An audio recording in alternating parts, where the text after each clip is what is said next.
Welcome to Raghavan naturopathy. आज बात करेंगे थायराइड लेवल जब घट जाता है आदमी का, प्रायः हाइपोथायराइडिज्म होता है, कुछ लोगों को हाइपर भी होता है। तो हाइपर के बारे में बाद में बात करेंगे। हाइपोथायराइडिज्म में क्या होता है, यदि बच्चा है तो बच्चा का ग्रोथ एकदम बंद हो जाएगा और बच्चा मोटा होता चला जाएगा, थुल हो जाएगा, काफी मोटा हो जाएगा। एक बात हम आपको क्लियर समझा देते हैं कि ये जो थायराइड हार्मोन का जो चक्कर होता है एडल्ट में, ये प्रायः जो है ये सेकेंडरी डिजीज है, प्राइमरी थायराइड डिजीज नहीं है। ये बेसिकली लीवर की खराबी की वजह से थायराइड हार्मोन का बनना प्रभावित होता है। ये बीमारी टोटली लीवर का ज्यादातर होता है और आयोडीन की डिफिशियंसी से भी हो सकता है, लेकिन ज्यादातर ये लीवर की खराबी से होता है। लीवर जो सफिशिएंट अमाउंट में प्रोटीन नहीं बनाता है, that is due to fatty liver. Fatty liver की वजह से प्रॉपर प्रोटीन नहीं बनता है, जिसकी वजह से थायराइड हार्मोन का प्रॉब्लम होता है।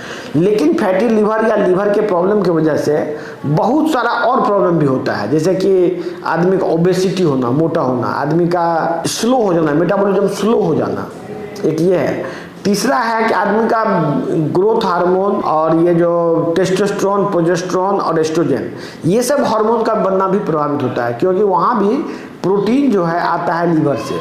क्योंकि लीवर में सही मात्रा में प्रोटीन नहीं बन रहा है तो एस्ट्रोजन, प्रोजेस्टेरोन और ये सब हार्मोन भी अनबैलेंस हो जाता है। इन जनरल हार्मोनल डिस्टर्बेंस की वजह से मल्टीपल डिजीज होता है उसको। एक ओबेसिटी है, फिर इरेगुलर मेंस्ट्रुअल साइकिल आता है उसमें, फिर बच्चा नहीं होना, सेक्सुअल प्रॉब्लम होना, टेस्टोस्टेरोन नहीं बनना, ये सभी लीवर से की बीमारी से शुरू होता है। लेकिन लोग क्या कहते हैं कि ये थायराइड की बीमारी है, थायराइड की गोली खा दो। बहुत सारा लोग थायराइड की गोली खा रहा है, लेकिन उसका बेसिक बीमारी जो है वो दूर नहीं होता है। यही हम बार बार बोल रहे हैं। आपको यदि बीमारी का जड़ से इलाज कराना है, तह में जाना है, तो आपको एक्चुअली में मेटाबॉलिक ट्रीटमेंट या नेचुरोपैथी में आना ही होगा, दूसरा कोई उपाय नहीं है।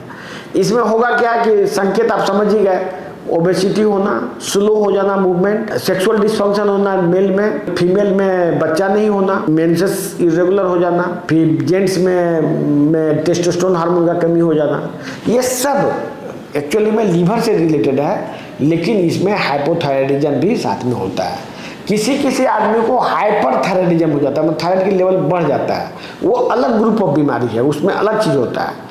लेकिन उसमें भी ऑटो इम्यूनिटी का रोल है। कुछ ऑटो इम्यून बॉडी जो है थायराइड हार्मोन की तरह बिहेव करने लग जाता है, जिसके वजह से ये होता है। That is a different thing. लेकिन 99% आदमी को जो बीमारी है वो हाइपोथायराइडिज्म का है। कभी भी ये गलतफहमी में ना रहे कि थायराइड हार्मोन का बीमारी सिर्फ थायराइड ग्लैंड का है।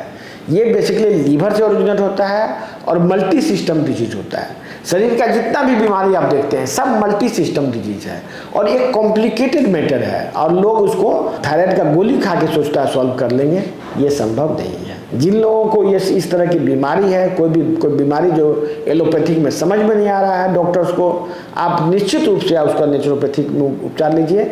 इसी में उपचार है, दूसरा कोई तरीका नहीं है। आपको खुद भी डॉक्टर बनना होगा।